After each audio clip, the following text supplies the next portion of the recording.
विंध्य की धरती कई वीरों से सुशोभित रही है। स्वतंत्रता आंदोलन में हम राष्ट्रीय पटल पर जितने भी चेहरों को अपने जहन में याद कर पा रही हूँ, उतना ही स्थान विंध्य के इन सपूतों का भी होना चाहिए। आज हम जिस शख्सियत की बात करने जा रहे हैं, उनका नाम है ठाकुर रणमत सिंह।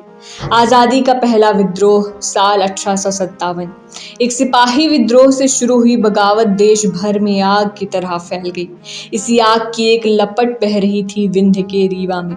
वो अलग बात है कि इसका दस्तावेजीकरण इतिहास की किताबों ने करना कुछ खास जरूरी नहीं समझा।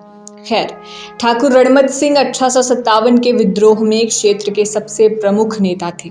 इन्होंने ब्रितानी हुकूमत के खिलाफ 2000 लोगों के एक बड़े समूह का नेतृत्व किया था। अपनी रणनीति और अभियान के लिए जंगलों में सैन्य अड्डे स्थापित किए इन्होंने। नागौद, चित्रकूट, नौगांव, केवटी, भीलसेन में उन्होंने अंग्रेजों से डटकर मुकाबला किया था। रणमत सिंह का जन्म सतना के मनकहरी गांव में हुआ था। ये रीवा की सेना में सरदार के पद पर पदस्थ थे। रीवा राजा रघुराज सिंह इन्हें काकू कहकर बुलाते थे। बड़ी विडंबना की बात है कि जिस राज्य के लिए रणमत सिंह ने जान दे दी, उसी राज दरबार ने बदले में उनकी पीठ पर छुरी भोंक दी। साल 1857 में हुए कालपी के युद्ध में रणमत सिंह ने लक्ष्मीबाई का साथ दिया था। वो 300 की सेना के साथ खुद भी उपस्थित हुए, लेकिन युद्ध में रानी को हार झेलनी पड़ी और वो ग्वालियर की ओर चली गई। रणमत सिंह ने बुंदेलखंड का रुख किया। इसके बाद उन्हें पकड़ने के लिए अंग्रेजी शासन ने एड़ी चोटी का जोर लगा दिया। रणमत सिंह पर 2000 का इनाम तक घोषित किया गया था। इसी के साथ रीवा राज दरबार में भी उथल पुथल शुरू हो गई।